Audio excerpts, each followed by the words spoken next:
And that, my friends, is how America was made great once again. Breaking at this hour, Jimmy Sengenberger is currently at the crossroads of politics and economics. Radio broadcaster master, now the celeb on the web. He's the smarty of the party. He's in cahoots with the grassroots. Jimmy at the Crossroads brings you thought-provoking commentary, hard-hitting interviews, original satire, and the best bumper music known to man. Jimmy at the Crossroads! Gonna talk money, gonna talk politics, great for all generations. Oh, what a great mix, I said. Gonna talk money, gonna talk politics, great for all generations. Oh, what a great mix. I got Jimmy at the Crossroads, making sense out of nonsense. People want answers, they want to understand. They come to the crossroads and Jimmy gives them the plan. I said, gonna talk money, gonna talk politics, great for all generations. Oh, what a great mix. I got Jimmy at the crossroads, making sense out of nonsense. Come on, Jimmy, what you got?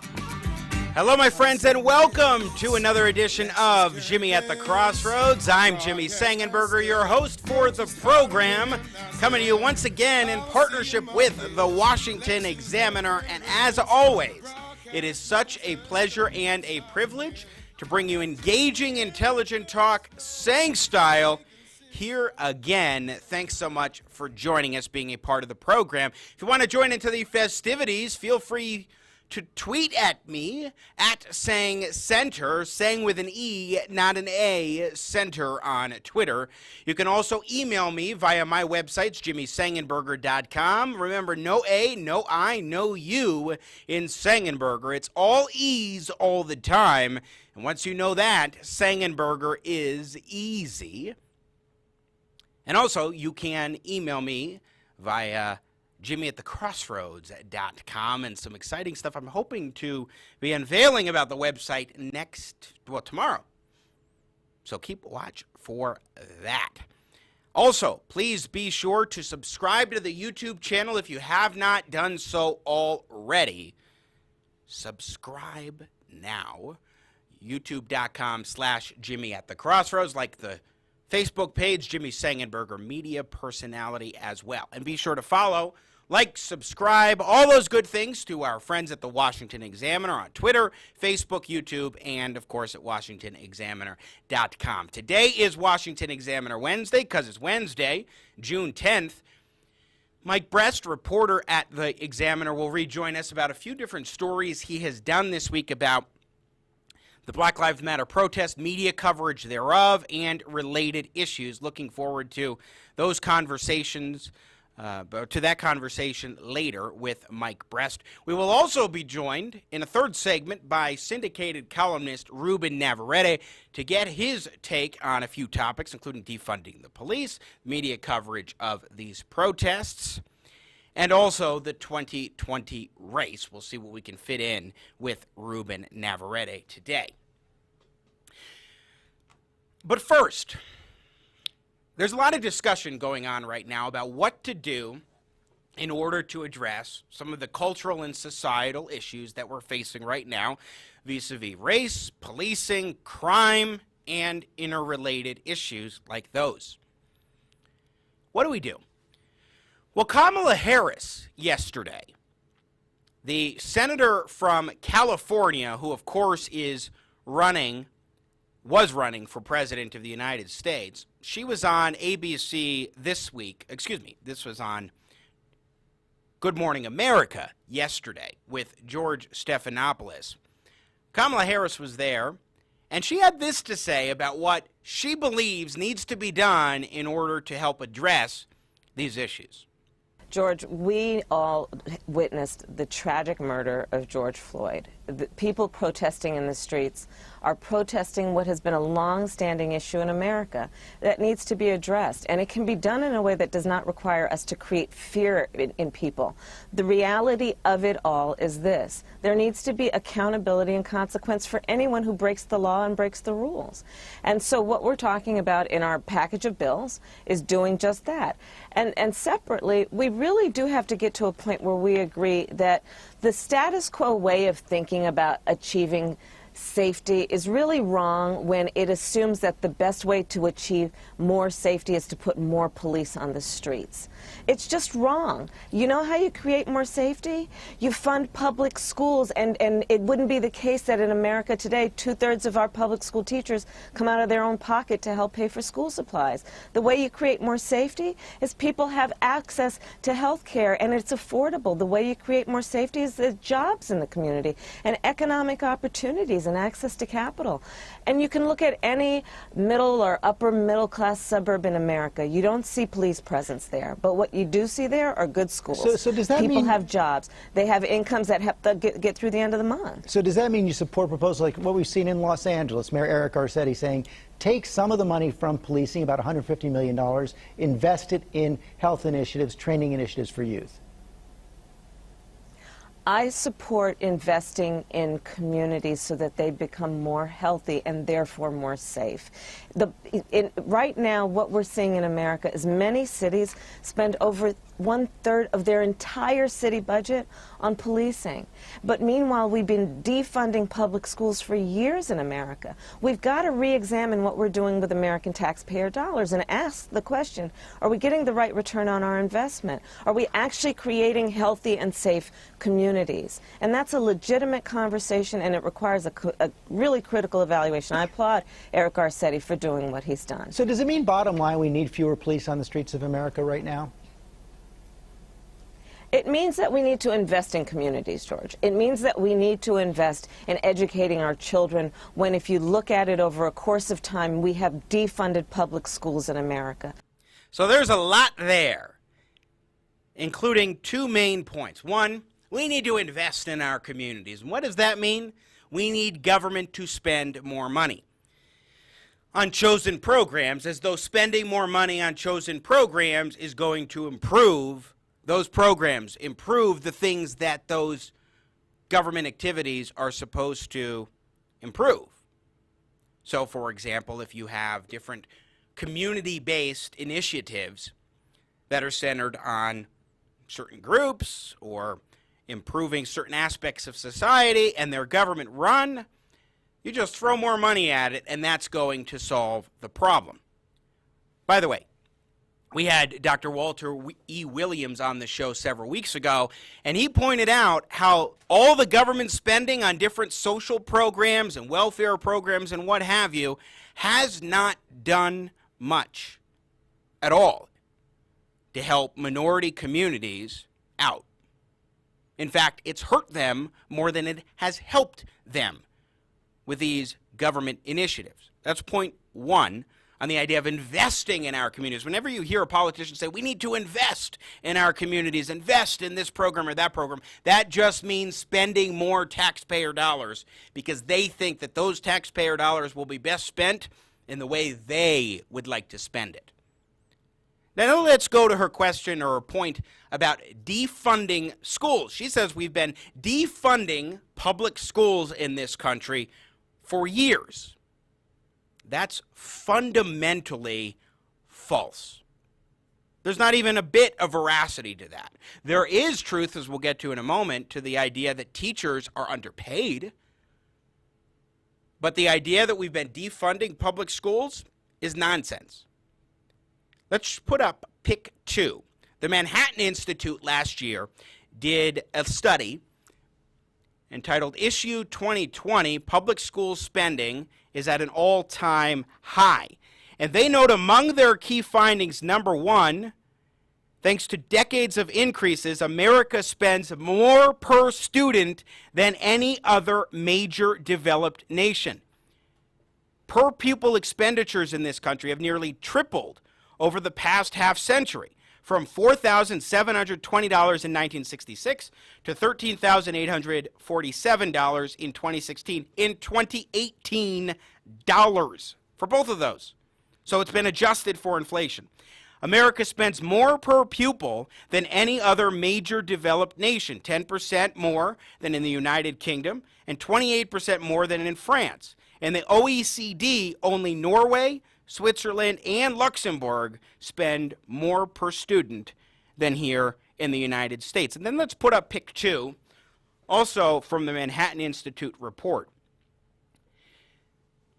Often cited is this 2017 study and claim by the Center on Budget and Policy Priorities, noting that, quote, 29 states provided less overall state funding per student in 2015 school year, the most recent year available, than in the 2008 school year before the recession took hold. But as the Manhattan Institute points out, focusing predominantly on state spending, which accounts for only about 45% of total dollars spent, was misleading. Thanks in part to increased federal spending, national per-pupil expenditures fell by only $631 from the 2008-2009 school year to 2012-2013, but have increased every year since then, surpassing pre-recession levels to reach an all-time high in 2017, the latest year for which national data are available, again in 2018 dollars. Bottom line, those like Kamala Harris who say that we have slashed funding for public K-12 education, who claim that we have defunded, systematically defunded public schools, are either ignorant or they are misleading you. I tend to think that Kamala Harris knows the facts and is intentionally misleading the public. Now, the reality is that spending more money on education and other programs doesn't mean there will be greater outcomes. The data are very clear on this, especially when it comes to education spending. The thing that could lead more to improved outcomes is the allocation of money. Kamala Harris is right that far too many educators are paying out of their own pockets, especially those in lower income schools, for their students. It's true. I've spoken to a number of teachers myself in my own work and in my own personal life who have told me stories of how they're buying tissues, they're buying pens, they're buying crayons, they're buying paper, they're buying any number of things for their classrooms, some spending over $1,000 a year out of their own pockets to get basic supplies, not just, hey, I want to do this special project and so I need additional money for that. What we need is more money to go into the classroom and less money to go to administration. In fact, in a great many states, we have seen significant increases in K-12 education spending, for example, here in Colorado, that has not been going to teachers. In fact, some research in some states like Colorado shows that teachers are paid less today than they were 30 years ago, despite increases in spending. That's absurd. And it's because there's so much money going into the coffers for administration in public K-12 schools. So Kamala Harris is right that we need to be focusing better on the public school system. I'm a big advocate of public education, always have been. I've worked with hundreds of public school teachers in my own nonprofit work in the past. So I understand that. But it's not by spending more money from federal government coffers or taxpayer dollars at the state level. It's about reallocating how those funds are used and also changing up some of the ways in which we measure K-12 education that require a lot of this red tape, that require a lot of these administrative agents in order to comply with federal standards and state standards and things along those lines. But to just say, no, we need to spend more, we need to reallocate money from police to these other programs, doesn't mean you are going to get better outcomes. And by the way, it just might mean that police are going to be pulling over more people in order to meet increased quotas for speeding or going through a red light or other things. They're going to step up that kind of enforcement. But in some cities, by the way, police are actually a net revenue gain for those cities because of those tickets. Let's keep that in mind as well. Bottom line, public K through 12 education. We need good quality education. Senator Harris is right there. We need to make sure teachers are paid more and paid better and given more support for supplies. But how do you accomplish both of those objectives? By spending the money that's going to schools smartly, not in a way that has reckless disregard for the budgeting process. I'm Jimmy Sengenberger. You are watching Jimmy at the Crossroads, coming to you in partnership with the Washington Examiner. In just a few moments, we will talk about how the media is covering some of the Black Lives Matter protests, as well as the defunding police movement with Mike Brest, followed by syndicated columnist Ruben Navarrette. Keep it right here. It's Washington Examiner Wednesday on Jimmy at the Crossroads. Breaking at this hour, Jimmy Sengenberger is currently at the crossroads of politics and economics. Certainly we want to be safe. We want our fellow citizens to be safe. But there is never a time to short-skirt the Bill of Rights. I got Jimmy at the crossroads, making sense out of nonsense. Hi, Tom. Gee, you look terrible. I feel terrible.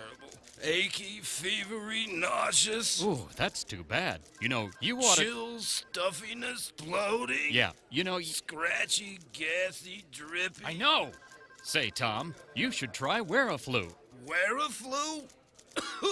Wear-a-Flu is the only medication that actually takes your flu symptoms and hides them at various places inside your body so that by the time your body finds them all, your flu is gone. In the meantime, you're back to work. You were right, Ed. Wear-a-Flu lets me ignore my flu symptoms and gets me back to work. Thanks. Yeah, and thanks for coming in and infecting the rest of the office.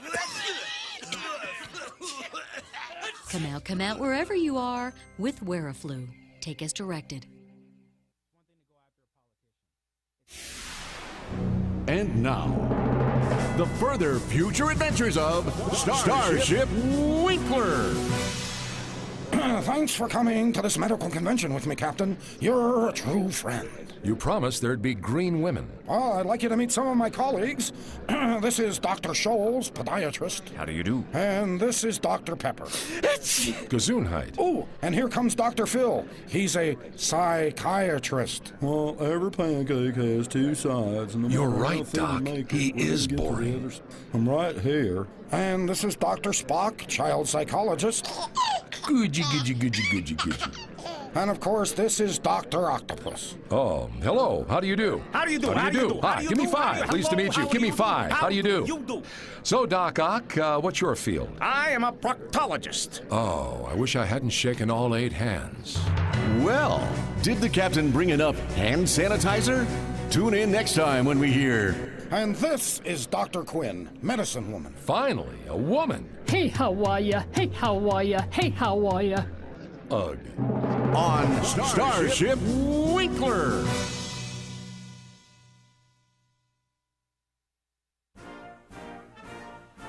We interrupt this program for a very important presidential message. I'm Donald Trump. As you know, people of America, the elections are coming up in November, and I have some very distressing news for you. Very distressing and disturbing. Did you know that Chuck Schumer and Nancy Pelosi are both porch pirates? Do you know what that is? There's hundreds of hours of video evidence of Nancy Pelosi coming up on your porches and jujitsuing your precious packages. Well, Chuck Schumer waits in the street in the getaway van because he's too afraid to be a man and do his own dirty work. She has to do the dirty work just like she always does. Remember that this November when you go to vote, a Republican would never do that. He'd never take your precious little tot's choice. Never. And so think of that when you vote this November. Thank you very much. God bless and have a great day. America's politics are crazy. The culture is in flux. That's why we work hard to help you keep up. More politics, more culture, and more access. We focus on the biggest stories of the day with some of the biggest names in politics and punditry. Go to our website, WashingtonExaminer.com. Subscribe to our YouTube channel. Be sure to follow us on Facebook, Twitter, and Instagram.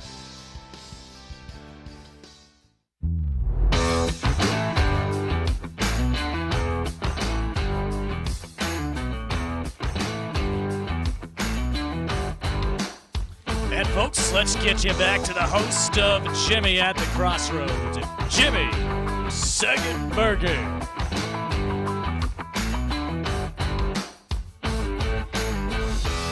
Indeed, welcome back to Jimmy at the Crossroads. I'm Jimmy Sengenberger, coming to you in partnership with the Washington Examiner. Pleasure and a privilege to be with you on this Wednesday, June 10th. Thanks so much for joining us, being a part of the program. Be sure to subscribe to the Jimmy at the Crossroads YouTube channel if you have not done so already.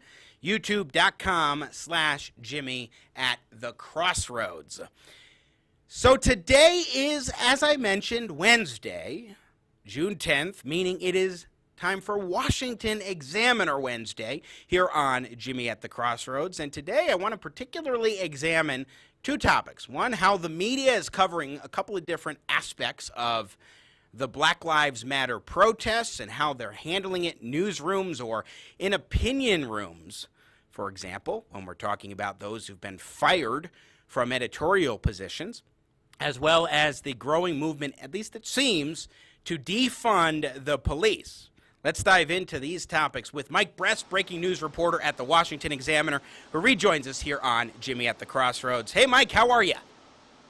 Good. How are you? Thanks for having me. You know, I'm doing pretty well. Thanks for coming on. I appreciate the time, as always. So I want to start off by asking you, because you and Jerry Dunleavy did a great report that was very interesting for the Examiner about the movement to defund police and sort of how that has been unfolding and what that really means as well. Can you expand on that? Absolutely. So one of the things we've seen come out of the death of George Floyd and the subsequent protests that have happened across the country is there's a renewed call to defund the police. However, there isn't much that's been clear about what that would look like or what that entails.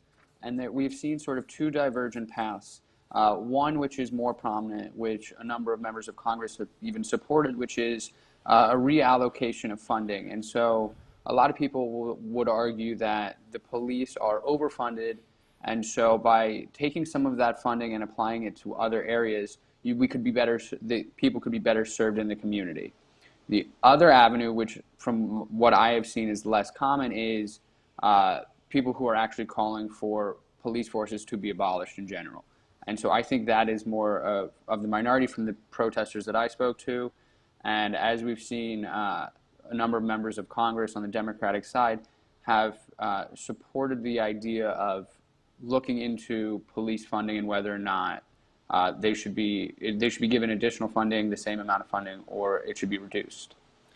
So bottom line is there are two overarching perspectives. One is let's maybe fund police departments a little less, and we played a clip in the last segment of Kamala Harris saying we need to fund education more, maybe reallocate towards community initiatives and so forth, versus the more extreme avenue, which doesn't have as many political supporters, although it does seem to be more vocal, which is let's defund more significantly, even to the point of dismantling police departments. Absolutely. And so I would say, I think from the people I've talked to who were at the protest in Washington, D.C., where I've been covering the protest, it seems like there is a majority of people who are calling for the reallocation of funding, specifically in regards to how the police interact with communities, minority communities. Again, Mike Brest, our guest here on the Jimmy at the Crossroads, in partnership with the Washington Examiner. Mike is, of course, reporter at the Washington Examiner. Okay, so when it comes to the defunding debate, I mean, let's talk about the political aspects of this, because you do have a handful of prominent politicians who are, or at least notable politicians, who are in favor of this idea of dismantling police departments, the more extreme avenue in that regard, it seems. Ocasio-Cortez, Ilhan Omar, for example. But Bernie Sanders isn't even on board with that. And as we'll play in a moment, the mayor of Minneapolis isn't either. So what is going on here in the Democratic Party among the actual politicos in office? So among the Democrats in office, we've seen a split between do they want to defund it, do they want to dismantle it, or do they just not want to comment at all? And so I think the most common thing we've seen, based on my own reporting and other people's reporting, is that this is becoming an issue that's being brought to the forefront. And so a lot of people who haven't made comments will likely be put on the record to do so. And so from what we've seen, I would say a majority of the members of Congress support looking into the reallocation of funding.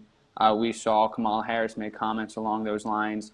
Even Alexandria Ocasio-Cortez made comments on Good Morning America today in a similar vein. Okay. However, that is not the same as what, as you mentioned, Ilhan Omar had encouraged, which was a dismantling. We've also seen 2020 presumptive nominee Joe Biden go on the record saying that he's not in favor of necessarily defunding the police. However, he thinks that funding should be tied to police precincts meeting certain requirements when it comes to respecting people's civil liberties and civil rights.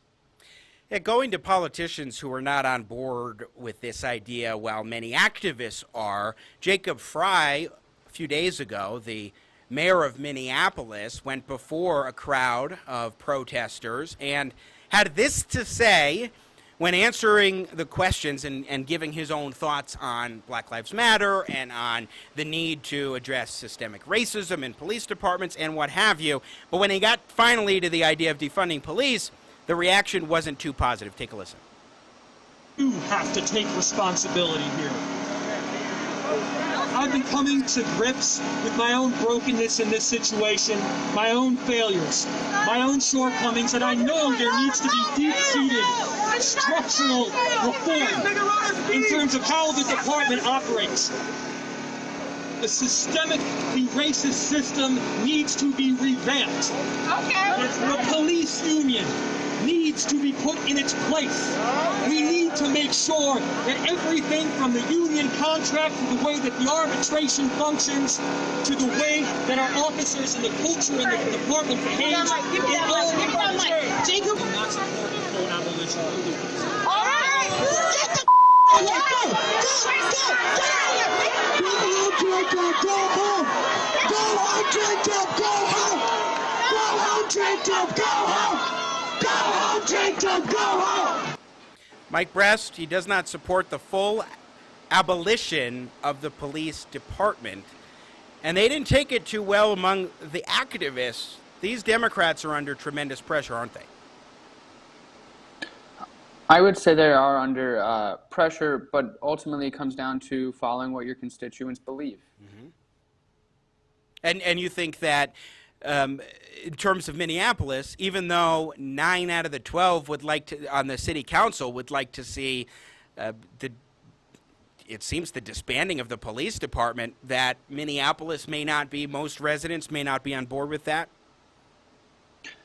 I think it'll be really interesting to see what sort of comes out of this city council resolution, because their statement and their vote really left a lot of things open-ended, and we have yet to see what exactly will replace the police system that they just voted to dismantle. Yeah, it's going to be something to watch that debate unfold. Meanwhile, we're also seeing what's been happening with media coverage of these sorts of events, and those who seem to provide some dissent to the traditional, at least maybe not traditional, but the way in which Black Lives Matter is understood, seem to be getting fired. For example, the New York Times opinion editor lost his job over the past week, and the editor overall of the Philadelphia Inquirer was fired for allowing a piece, an op-ed to be published entitled Buildings Matter Too. Tell us what you're seeing is going on in that regard in terms of some of these opinion locations, some of these newspaper media outlets trying to squash any differing views from this more, shall we say, highly regarded notion in those locations of what Black Lives Matter means and what you should be allowed to say or not allowed to say. So I think these are two cases that are slightly different and shouldn't necessarily be compared. But in the situation regarding the New York Times, we saw James Bennett, who was the head of the opinion section, end up resigning after there was a lot of internal backlash from an op-ed that they published from Senator Tom Cotton from Arkansas. And the op-ed called for the military for President Trump to utilize the military to squash any violent behavior that was coming as an offset of the protest. And so there was a community within the New York Times that felt like this piece put Black Americans and people who are Black in the New York Times newsroom in danger. So they spoke out and said that this piece was problematic not because of the content per se, but because it was allowed to be published unchecked. And so I saw people in the New York Times, or who work for the New York Times, saying that a better way to allow Senator Cotton to make the argument would be to do it in an interview where you could, in theory, fact-check him or discuss certain opinions that he was putting forth and have the ability to push back. And then in terms of the Philadelphia Inquirer, the head of Philadelphia Inquirer ended up resigning after there was backlash from, as you said, the op-ed that was headlined Buildings Matter Too, excuse me. And so in that case, a number of journalists of color in that newsroom felt like that headline diminished and tried to compare buildings and property to the lives of people who are Black. And so they felt like making that type of comparison was detrimental and problematic. And so they sent a letter to the paper's management, and they staged a day where they called out sick. And ultimately the head of the paper resigned as a result of sort of the internal backlash behind that headline. So over one headline in that particular case, a guy who, and I think, wasn't he someone who helped get the paper a Pulitzer Prize at one point? I think that was... Been there for 20 years. Yeah, and so one headline is what did him in because of the outrage among some of the colleagues. And so if you look at the letter that a bunch of the journalists of color signed and sent to the management at the Philadelphia Inquirer, they laid out implicitly a number of issues that they felt they had brought up but had been met with deaf ears.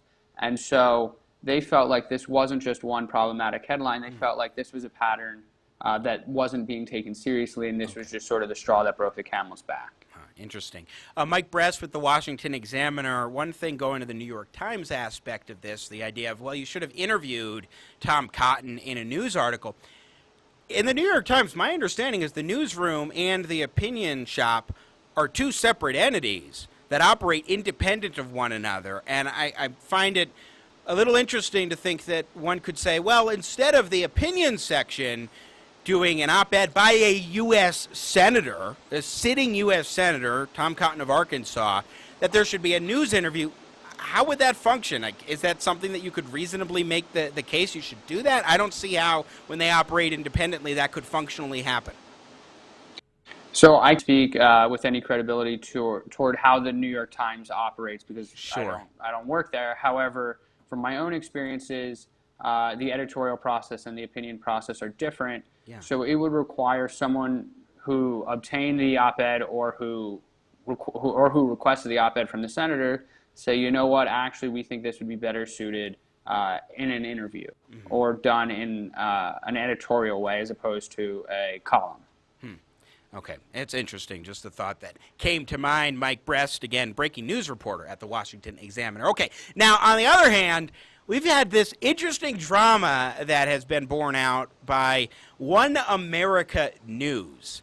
which did a report on the 75-year-old man who was pushed down by police in Buffalo, New York at a protest. And I have a portion of that segment put out by One American News that led to a tweet by President Trump. Let's take a look. New reports find a protester pushed by Buffalo police was appearing to use common Antifa tactics. One America's Christian Rose looks into the matter. And I think cops are bad. he's looking Good to get cops punched in the actually face. say stuff, That's what it get is. fired and lose their pensions. A new report finds the latest tensions at the Buffalo Police Department could be a result of a false flag provocation by far-left group Antifa.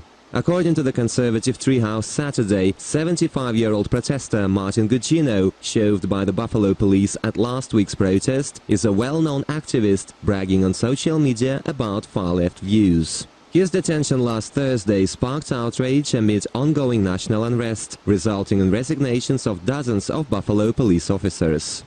You don't take a baton and shove him, along with the officer next to him using his right hand and shoving him. However, newly released videos appear to show Gugino using a police tracker on his phone, trying to scan police communications during the protest. The tactic known as skimming is an old trick used by Antifa to locate police officers and plan... So that's a little bit of the OAN report that led to this tweet in Pick One by President Trump, in which he said, Buffalo protester shoved by police could be an Antifa provocateur. 75-year-old Martin Gugino was pushed away after appearing to scan police communications in order to block out equipment at OANN. I watched, he fell harder than was pushed, was aiming scanner, could be a setup ? Mike Brest, that's the President of the United States tweeting out about an individual citizen in this country, and a report that not only has garnered a lot of criticism from the outside, but even those among, as you're reporting, the One American News brass. Absolutely. So as we saw, this segment came out Monday night. President Trump tweeted about it early Tuesday. By early Tuesday afternoon, I had spoken to multiple people within the OAN newsroom who were upset with the publication of this story. One person said that several people within the newsroom were complaining that this story was published in part because, as another source told me, that they don't think that there is a connection between this man and Antifa, which is what the report alleged. And so it'll be really fascinating to see as this progresses because, as my reporting goes, people in the newsroom were unhappy, but we saw the president of the organization defend the reporting. So there seems to be some inner turmoil within that newsroom. Yeah, what do you think is the motivation behind not only putting forward that report, but also the president doubling down on it, just the attitude from those inside who think, yes, we need to just keep on this? I mean, I wonder if maybe it's because they caught the attention of President Trump, and so they want to keep on it for his attention and what have you, or, I mean, is there any indication, including from those you've interviewed, as to what that motivation might be, Mike? So I can't speculate on motivation, but I do think it's interesting that we've sort of seen, bringing it back to the defund the police conversation that we had earlier, there seems to be a divide between defunding the police and supporting the police when it comes to the ongoing protests that have occurred since George Floyd's death. As we've seen time and time again, President Trump has repeatedly declared law and order and that he plans to support law enforcement. And so it appears like President Trump tweeted this out in part to keep with that theme in that he's willing to defend the police. And so in this case, this was a report that was alleging that maybe the media narrative, this man was a victim, may not have been a victim at all. Yeah, the one thing, we'll talk about this in the next segment as well, one thing that I just doesn't sit well with me is the president tweeting out the name of an individual in that particular way. That's troubling to me. But Mike Brest, breaking news reporter at the Washington Examiner, great reporting on these stories. I really appreciate you joining us today here on Jimmy at the Crossroads for Washington Examiner Wednesday. Thank you very much. Thank you. Once again, Mike Brest from the Washington Examiner joining us here on Jimmy at the Crossroads. Do check out his reportage at WashingtonExaminer.com. Especially these interesting stories, the defund police one and this OAN one, they are pretty darn interesting. Good reporting going on at the Washington Examiner, which we need, we're starving for across the country. How is the media covering this? We'll talk a little bit more about that and other topics with syndicated columnist Ruben Navarrette in just a matter of moments. We've got a quick little note from one of our fake sponsors here on Jimmy at the Crossroads. I'm Jimmy Sengenberger. Concerned about that trade deficit? Looking for that magic solution? I'm Bill of Goods for ScamWow, the tariff towel. It's like a tax. It's like a fee. It's like a penalty. This tariff really sucks up the trade deficit. And the jobs we'll save are tremendous. This is for the House, the Senate, the POTUS. You'll be saying crap every time you use the ScamWow tariff towel. Look at this. It just does the work. Why wouldn't you want to pay twice the price for that washing machine? How much would you pay for this tariff? It'll make this microwave seem like it's brand new. And at only twice the price. Look at the way the tariff towel cleans your clock. Wow, look at that. So clean, you can see the future. You can see future tariffs coming from a mile away. Look at the way it polishes these stars. Boy, if that don't make you feel patriotic, huh? I love paying extra. I don't even worry about it anymore, since the trade deficit will go down. Look at this tariff. I love this tariff. It's like a security blanket.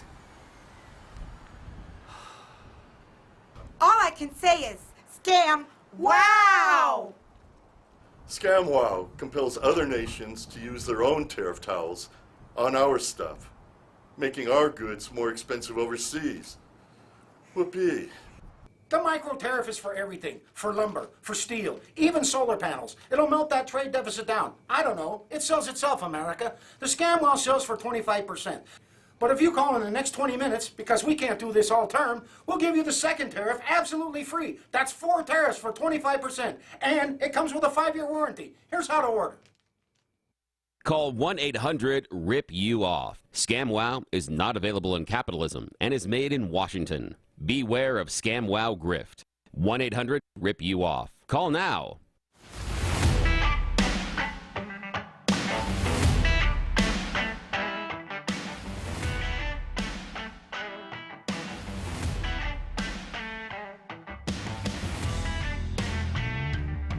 And folks, let's welcome back Mr. Sang Style himself, set to bring on Ruben Navarrette. Next here on Jimmy at the Crossroads.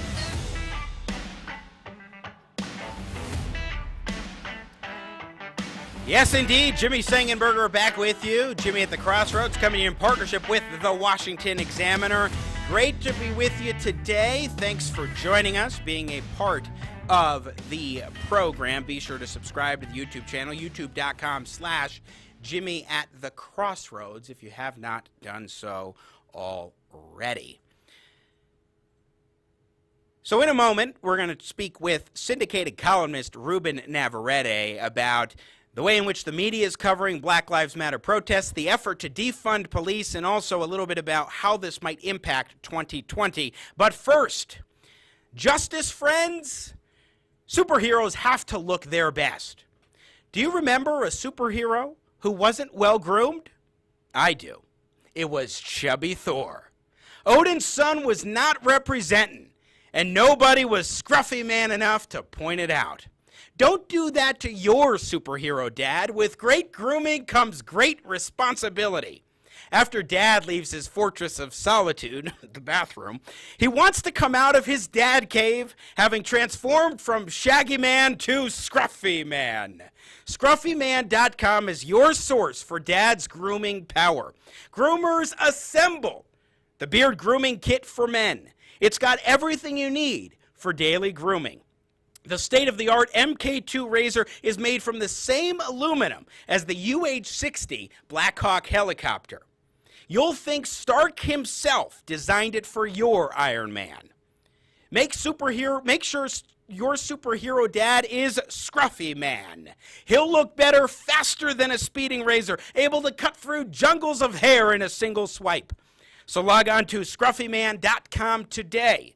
You'll get free shipping for all orders over $49, and your gift will arrive quick as a flash in time for Father's Day. Use the promo code Jimmy and Shazam. You'll get an additional 20% off their Father's Day discounts. That's scruffyman.com, and use the promo code Jimmy at checkout. Appreciate our friends and sponsors at scruffyman.com. All right, great to be with you today here on Jimmy at the Crossroads, as always. And it is always as well a pleasure to be joined by syndicated columnist Ruben Navarrette, who joins us once again here on the show. Ruben, welcome to the program. Good to have you back. Great to be back with you. Thanks, Jimmy. So I appreciate your time today. A few weeks have passed since we last had you on, and a heck of a lot has happened. It was coronavirus was the issue of the day. Now everybody's focused on something dramatically different, and coronavirus seems like last year's news almost. So much has happened in the past 2 to 3 weeks. What do you make of this changing dynamic of what we're focusing on now as a country? Oh, my goodness. It's an amazing thing, right? This is a problem we've had going back decades, some would say since the beginning of the country, in terms of how our police forces handle, and our police departments handle their relationship with the African-American community. And this case, this terrible tragedy in Minneapolis involving George Floyd, this 46-year-old black man who had Derek Chauvin, former officer Derek Chauvin's knee on his neck for 8 minutes and 46 seconds, just lit this fire, Jimmy, just lit this fire around the country and around the world. And it's like we've had all this kindling building up over all these many years, and many of us have never seen anything like this. There's a lot going on that many of us can disapprove of: the looting, the arson, the crime that's being committed, the attacks on officers, the wounding and killing of innocent officers who weren't involved in this. But there is underneath all that a really legitimate sense of frustration and anger on the part of African Americans and others who think that the police department is not working to their benefit, but actually works to their detriment. We've gotten to the point now as well, Ruben, where there is a growing push, and we were talking about this with Mike Brest of the Washington Examiner in the last segment, a growing push to defund the police, and there are two different avenues of this. One, and we played a clip earlier as well of Senator Kamala Harris, your senator in California, saying that some money should be reallocated from police departments to other community programs, spend more on education and so forth, although, of course, she uses the word invest more in these programs, which is, of course, the buzzword. But on the other hand, you've got those who don't seem to be strong in number as far as politicians are concerned, elected officials, but who are contending that police departments should be outright dismantled across the country. What do you make of that dynamic? It's a terrible idea, speaking not just as the son of a former cop who was on the job for 37 years, my father was, but if you think about it, police are there to protect and serve the most vulnerable, the downtrodden, the people who can't afford private security forces in expensive neighborhoods. And that is often African Americans and Latinos. Those are the people who call the police. Now, there is some debate about whether when they call the police, they wish they hadn't, and sometimes they're taught not to call the police and they don't want the police involved. But nonetheless, absent the police, you end up with this this law that says basically the stronger people with weapons will control and dominate those who don't have weapons. And the poor and downtrodden, vulnerable members of society will be left to the tender mercies of criminal elements. So it's a terrible idea. I understand where it's coming from because our police departments have become much more well-funded, much more militaristic, much more muscular, and it hasn't always worked to the betterment of society in the process. So I understand where that's coming from, but this is really the ultimate example of throwing the baby out with the bathwater, a baby we still need. Syndicated columnist Ruben Navarrette, what do you make of the politics of this on the Democratic side? Because you do have Joe Biden trying to make clear that he doesn't want to defund the police in this way, even as I understand now, Alexandria Ocasio-Cortez this morning was saying, giving indications that she's not in the same place as Ilhan Omar, one of her fellow squad members on dismantling police departments, Bernie Sanders saying no.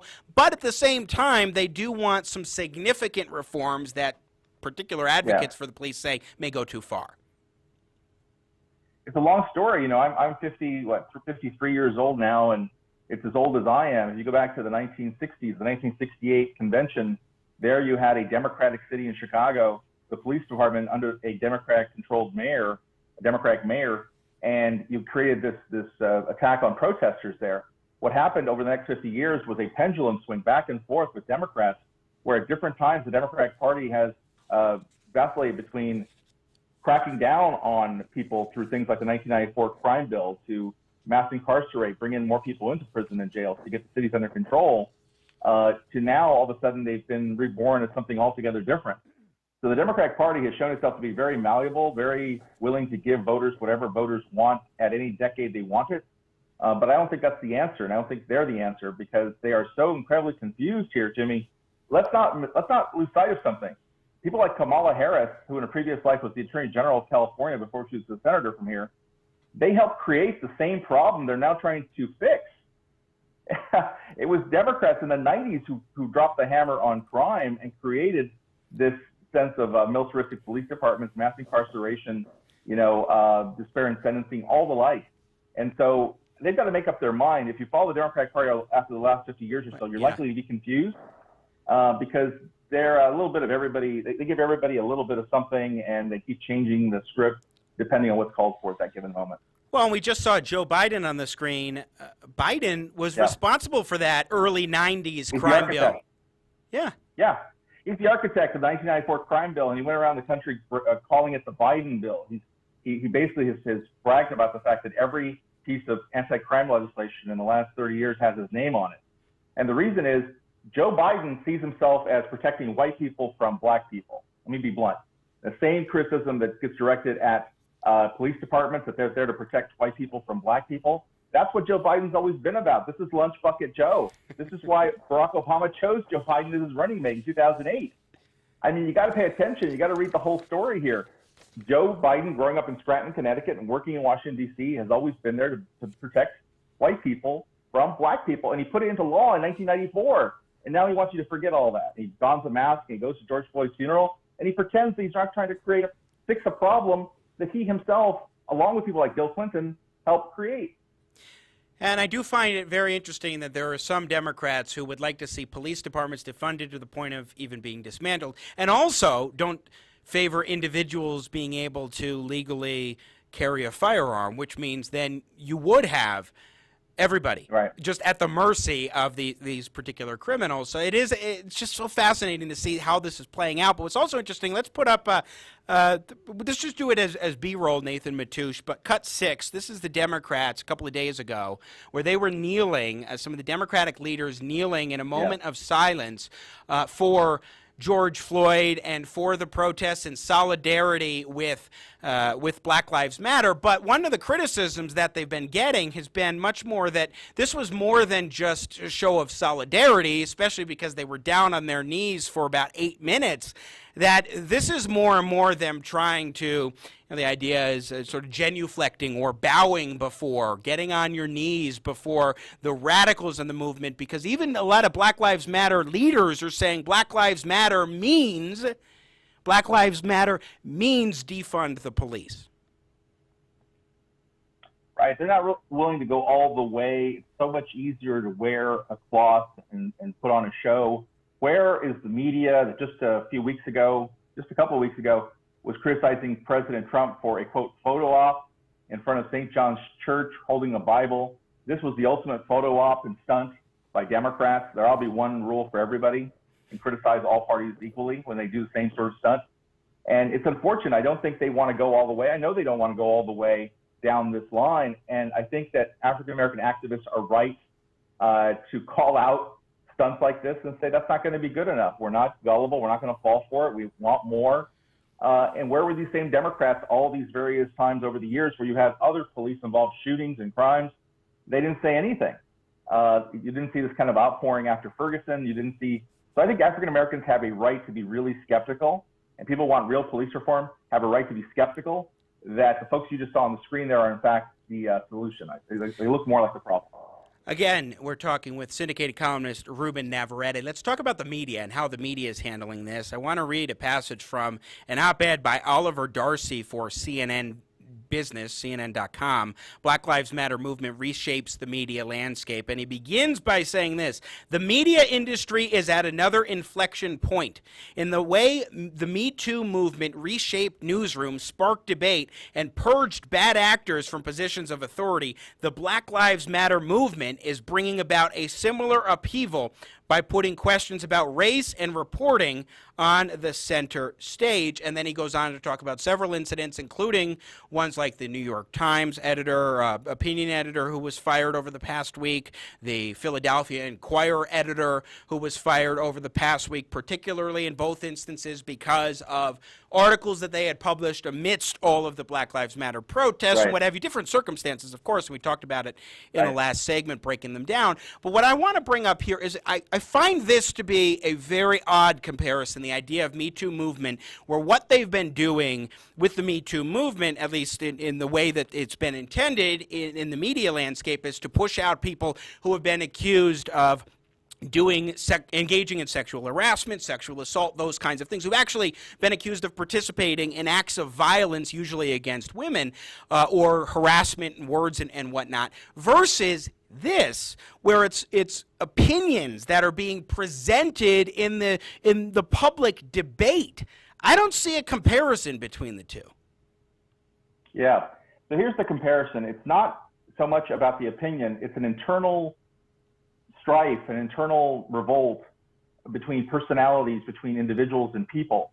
And the same sort of dynamic is at work, the sense that there used to be a way that newsrooms ran, and that now younger people are coming along saying, we don't want to run newsrooms like that anymore. You know, in this case, Mr. Bennett, who lost his job at the New York Times as the opinion editor, as the editorial page editor, was criticized for not reading the op-ed of Tom Cotton before it went to press or to digital press. He was criticized because he sought that opinion out. I don't think he should have been fired. I don't think that the hubbub should have been there over the op-ed in the first place. I think that's what op-ed pages are for. But that personality conflict is really at the heart of it. What Latinos and African Americans, particularly African American journalists, are saying is that the old guard who runs these venerable newspapers is way out of touch with the call of diversity, that they give lip service as good liberals to saying that they want to integrate their newsrooms. They haven't done it in any measurable degree, and to the degree to which they have brought in some African-American, young African-American talent, they expect them to be well-behaved and fall in line. So there is kind of a Me Too quality there. It's not about Tom Cotton's opinion in the New York Times. It's about old guard and new guard and different generations approaching journalism in different ways. Now, I must say, I'm more of an old school journo. I believe that you've got to choose. Do you want to be an activist or do you want to be a journalist? You can't be both, okay? In my job, I'm paid to have opinions. Many reporters, they're not paid to have opinions. They're paid to be objective. I don't think that's a quaint notion. I think that's still good. We should keep that. Yeah. But I understand that divide very clearly between the baby boomers who see journalism one way and the young millennials who see it in a whole different way. So this is an interesting conversation. First, just the point about the cultural distinction here, or the cultural aspects of what's going on between Me Too and Black Lives Matter. I guess in a broad cultural context, I can see the overlap. Although in terms of when you get to the specifics of the Black Lives Matter movement and what the things are and the Me Too and what, I think there are dramatic differences. But to your point about journalism, sure. That one I totally agree. I've never called myself, well, some have called me a journalist. I've been like, no. I'm much too opinionated. I wear my opinions on my sleeve. I've never used the word journalist to describe myself because I am an opinion commentator, and I want people to be very clear on that. There are a lot of folks who are just, trying to hide their opinions, but not really, and they're acting as though you can meld the two very easily, and that is a troubling thing, even for me as a millennial. I listen to some radio talk show hosts religiously. People like Ben Shapiro, Rush Limbaugh, Hugh Hewitt are my favorites. Of course, Jimmy, my favorite. But there's one person I no longer listen to, and that's Sean Hannity. I got bored listening to Hannity because he was all over the map on journalism. If you asked Hannity and went back over the last couple of years, at various times he called himself a journalist. I'm not a journalist. I'm a journalist. He couldn't make up his mind. The answer is he's not a journalist. He wasn't trained as a journalist. He's not supposed to be objective. People who have opinions and are paid to have opinions for a living, like me and like you and like Hannity, should just admit that and not lay claim to this idea that somehow we're objective. We're not objective, and we don't pretend to be. The public is very confused about this. They're confused on radio shows when they listen to somebody give the news from the newsroom in a straight way, straight news, and then they go to a radio talk show host who's got opinion. We've mixed it all together, and we've confused the public. And what these millennials are saying is that they want to push it to a new level and basically say that this idea of objective journalism is quaint. We ought to be able to challenge people when they're lying to you on record. You ought to be able to say you're a liar, not telling the truth. The entire system would change. The entire institution is being debated. It's really about the nature of two generations butting heads.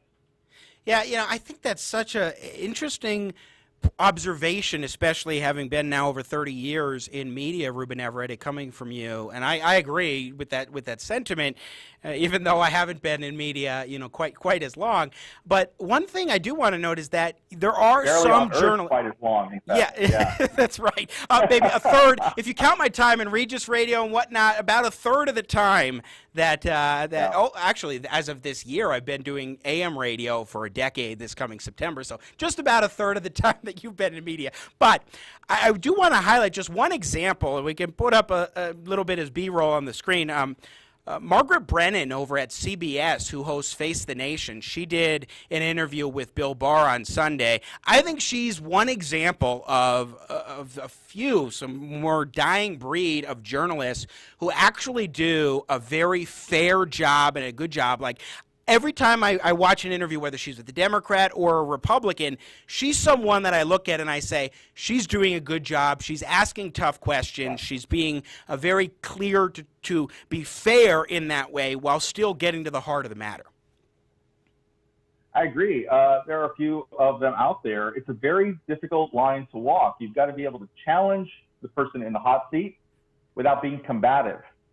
You've got to be able to call them other inconsistencies or their inaccuracies without making the show about you. And I think that's really what you have to keep in mind. You're not there to debate the person. You're not there to, particularly if you're talking to someone like an elected official. If you feel that strongly as you're interviewing your local congressman, then resign your job as a reporter and run for Congress. So you've got to be able to walk that balance where you're not trying to do that person's job for them or debate them as to how they can best do their job, but still you feel comfortable calling them out on something you think is not right. So what's happening here, again, with this millennial, these young millennials in journalism, they want to discount this idea of objective journalism, and they do want ultimately the newspapers to be more reflective of these very controversial issues and to say that they are categorically opposed to racism, to police violence, to all sorts of things. I think at that point it gets really dangerous. Those should not be the positions of newspapers and newsrooms. And finally, Ruben Navarrette, let's talk about the 2020 elections. We're seeing a presidential race underway. Joe Biden has now clinched the nomination, although, of course, we still have the official coronation. Whether that's via Zoom or in person is still to be determined.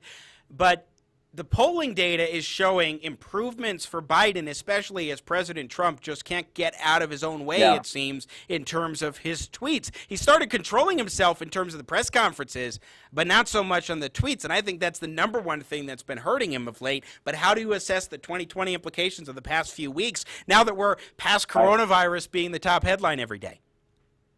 Yeah, so Donald Trump, this was always Donald Trump's election to lose, and he's losing it. He's hurting himself day to day, week to week. And you called it a long time ago, Jimmy. You said on the radio show, you said before that Donald Trump can't get out of his own way and the tweets are going to be a problem. It's one thing to use your tweets to attack a political opponent.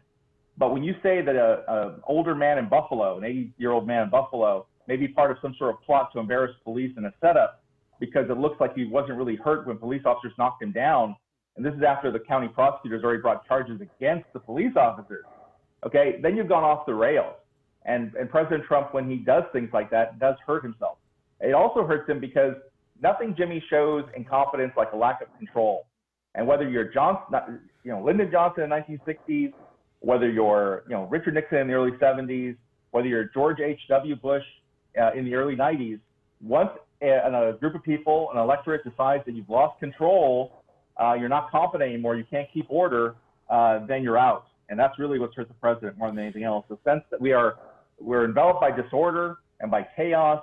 He's lost control, and forget that he's, mean and all those other things. I mean, the fact that he's incompetent, how much incompetence are we willing to to put up with at a moment like this. So I think he's done himself great harm. We're out of time, but that I disagree with you on in terms of the incompetence piece. I think that the problem for him is one of being blinded by a desire to go after anybody that he can and to provide some sort of countervailing narrative. And in this case, he's trying to spin out this OAN story by targeting an individual American citizen in a tweet.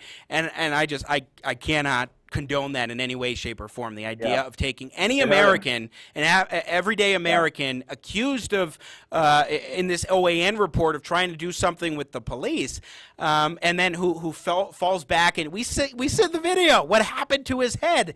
It's horrible. And the idea that the President of the United States would actually say that, just, I think that's fundamentally wrong. No, I agree. I mean, this is, again, Donald Trump can do himself a lot of harm. I don't think that Joe Biden can beat Donald Trump, but I'm pretty. Ruben Navarrette, syndicated columnist. For some reason, at the tail end, as we're wrapping up the interview, Ruben, you just cut out for a second. Please go back 20 seconds. I was just saying that I don't think Joe Biden can beat Donald Trump, but I'm positive that Donald Trump can beat Donald Trump, and he seems determined to do that. So stay tuned. So, in other words, Donald Trump could be the reason why Joe Biden gets elected. That's what you're suggesting? That's practically the only thing that can elect Joe Biden at this point. As I said, he has a very spotty record on these issues. People are not enthusiastic about him on the left. He spent most of his years acting as a pro-law enforcement Republican in Democrats' clothing. But Donald Trump just can't stay out of his own way. And again, when you have chaos and incompetence, that does not speak well for you as president, no matter what party you belong to. The chaos part, that I'll agree with. Ruben Navarrette, syndicated columnist, great to be with you today. Thanks so much for joining us. Thank you, Jimmy. Once again, Ruben Navarrette, syndicated columnist, joining us here on Jimmy at the Crossroads. Tomorrow, Fahad Nazer rejoins us. This time, expected an on-camera interview. He is the spokesperson for the Saudi Arabian embassy in Washington, D.C. He's returning here to Jimmy at the Crossroads. Should be a very interesting interview to get his sense for things, what's going on vis-a-vis the Saudi Arabian perspective on some international topics and more. That'll be coming up tomorrow. Do not miss it. That is it for us today here on Jimmy at the Crossroads. My thanks to Washington Examiner columnist Mike Brest, as well as Washington Examiner reporter Mike Brest, as well as syndicated columnist Ruben Navarrette. Of course, Nathan Matouche, a producer extraordinaire, working the Matouche magic once again today. Our partners at the Washington Examiner, and you, thanks for listening. Thanks for watching. YouTube.com/Jimmy at the Crossroads. Please be sure to subscribe. Stay well, stay healthy, stay safe, and as always, we always love to say it here on Jimmy at the Crossroads, may God bless America.